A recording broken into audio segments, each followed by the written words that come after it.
Hello. Okay, tonight is all about glam. I'm going to talk to you, have a little, not really glam. It's going to be just a makeup session. I was going to do super glam. I was going to do a little like shimmer for the holidays and all that fun stuff. But I think I'm going to do this in two parts. I was thinking about this, and the questions that I get a lot have to do with just looking fresh, young, not made up, fast, all those things that I'm constantly hearing from my clients. Okay.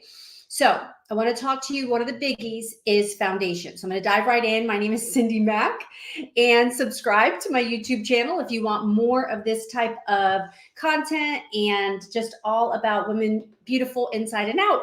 And I am going to share with you about foundation because that is a biggie. And what happens is we feel like we need something, but we don't want to look made up, and we have a hard time matching. So here's a couple of solutions that I'm going to give you. You're going to be so happy. So the first thing that you're going to want to do is you're going to want to use primer. Your makeup's going to look better. It's going to go on like it's going to easier to match. Well, it's easier to match if you exfoliate. So let's just throw that out there. Make sure you're exfoliating. If you're not exfoliating on a pretty regular basis, you're going to have a hard time with your makeup staying on or your foundation matching.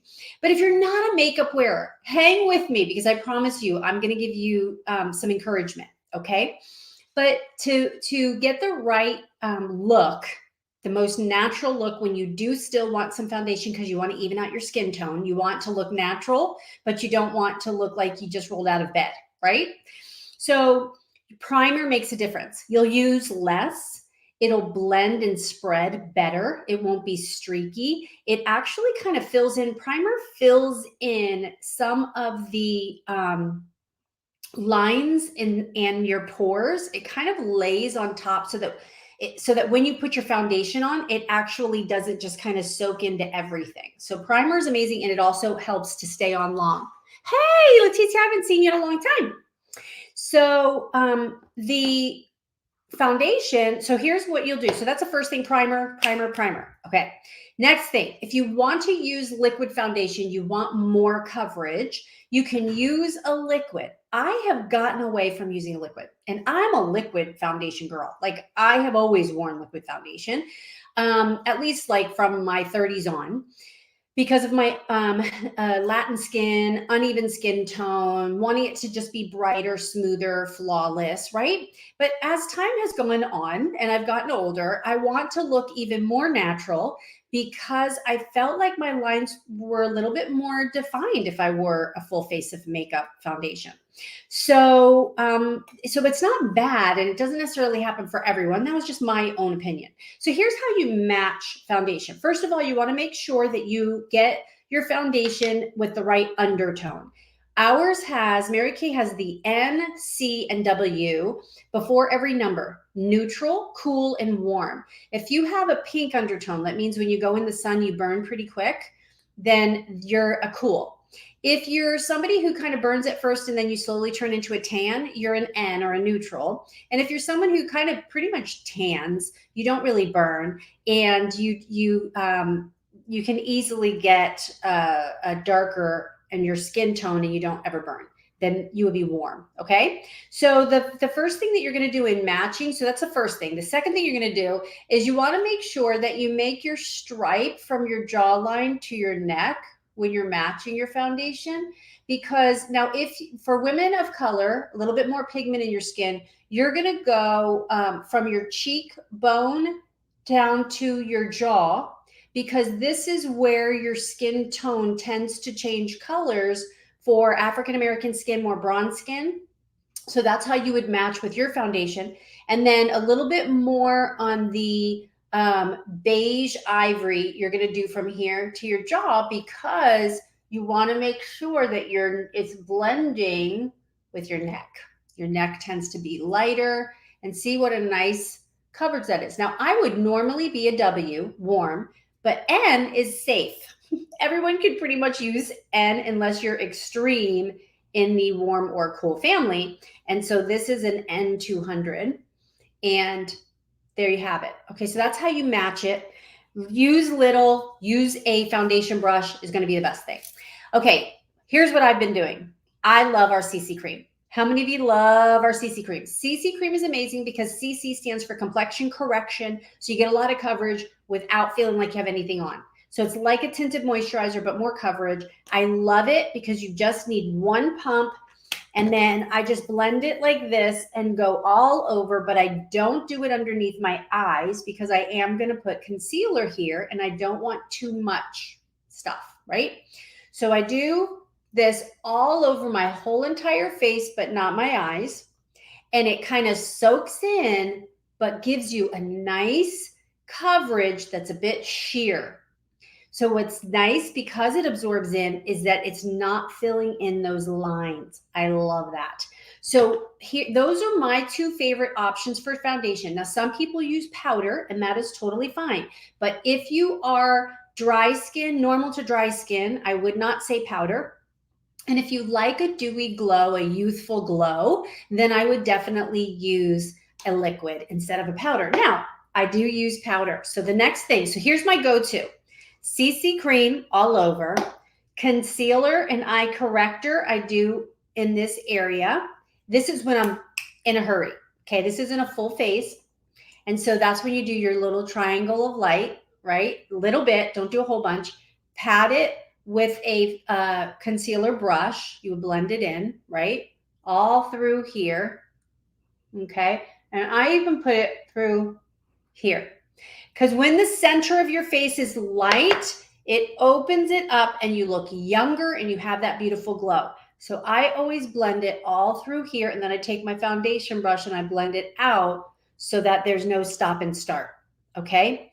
The next thing that I do, this is so important, especially if you have mature skin, a little bit more lines under the eyes. Or shine, you take your translucent powder. Now we have new translucent powder that's coming out that's not white. It is going to be skin specific, which I'm so glad. This isn't too bad because it's translucent, it's sheer. There's still a little bit of a weight. So I press it underneath here to set so that I don't get the creases from the concealer in my lines, right? So if you ever have that in any of these areas, what you'll want to do is don't just dust with a brush, press with a sponge, and then dust with a brush, and you're getting a more setting, baking effect versus just dusting it over to set your makeup. This is actually going to bake it, okay? And that means it ain't moving. And you're not going to get that creasy look, okay? So that's your translucent powder. Then, oh, I didn't bring my brushes. Okay, so then what I have here is my contour and my highlighter, and I mix them when you want to just use a bronzer. That's how you create your own bronzer. Use your contour. I use Latte, and then I have our highlighter. I blend them together, and then you can just use your temples, the apples of your cheek or your cheekbone, and your nose and chin. And that looks like you were kissed by the sun. Very natural, but it gives you a little bit of dimension and it's a little bit more of a finished look instead of just doing your cover up, right? Super easy, fast, right? I would never, now if you're using a contour, you don't do that because it's too flat. There's no shimmer to it and it'll look like you're dirty. But if you're mixing it with your highlighter, you can just kind of be a little bit more free flow with it. Okay, so that's quick and easy. The next go-to is your eyebrows. Now, I did not have to do this when I was younger. Only in the last probably like 4 years, like really recent, have I really had to start filling in my eyebrows. They started disappearing. Anybody else? They started thinning and going away. So what I do with my pencil is that I'm not looking for, if people do the microblading, some people really like to define their brows and all that. That's not my style. I love it. I think it looks great on some people, but not on me. So what I like to do is I like to just lightly with my pen, is from your nose to the outer part of your eye is that where it should end. and your arch should be to the end of your eyeball. If your eyeball's looking straight and your nose right here, that's where your arch should be. The end of your eyeball, your nostril, boom, that's your arch, okay? So that's where you would peak it there, and then you just lightly sketch it down, okay? So now it's more even and lifted, like I said, if I go toward the upper part of the brow instead of the inside, okay? So there you have it, right? And the thing that I love is, like, if your pencil is a little too harsh when you first put it on, one, you brush it with your brush. I didn't bring any of my brushes in. You brush it with your brush, okay? Then I use our brow gel to set it and forget it. And the brow gel is a little lighter. So I like that because it makes it look a lot more natural. So this makes, I feel like it makes my brows look a little bit wispier, but you really have to clean it off. Okay, like really, really get everything off of it. And then you lightly brush through so that that gel dries, and it really stays nice. Okay, a little on my eyelid. Okay, so there you go. Your brows are done. So now if you do your brows, I didn't get to brush them, so they're a little darker than I would normally because I don't have my brushes with me. So you brush it through, put that little, so you've got your brows, you've got your face on, all beautified. The last two things is mascara and lips, right? It's always. I don't know how many of you have tried our Lash Love Fanorama, but get them while it lasts, because I'm telling you, I love this mascara. I hoarded it. I got a ton last time it came out, and I was so happy when they brought it back. And so it's just a temporary thing for the holidays. I don't know why, but I love this mascara. Now, here's a trick with your mascara. I love this mirror. It's 10X. It's the best. And I just tilt it a little and I look down. So that way I'm not looking straight and hitting my lid. The other thing I do is I kind of lift this. If you have hooded eyes, a little more mature, so that this doesn't get in the way, I lift this and then look down and brush it. And it's so much better because you don't hit your lid with it. So good. So I love this mascara. And then lastly, for your lips, even if I'm going super natural, I'm going to line my lips because I have very uneven lips and I'm also a little bit more mature.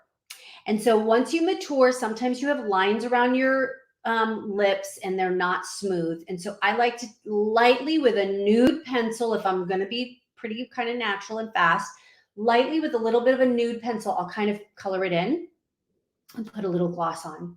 And that's my natural look. But I really, like I said, have a lot of women who struggle with foundation and struggle with having that youthful glow where you don't look made up, but you feel like you look more even. Do you know that we look older when we have uneven skin tone than when we have wrinkles? Uneven skin tone makes us look tired, drawn, and older. And so you definitely want to make sure that you're brightening through the center, doing something even throughout the rest, press with a little bit of powder, and you're good to go. So those are my helpful tips tonight. And catch me for the next holiday look that I'll be doing live soon. Okay, good night.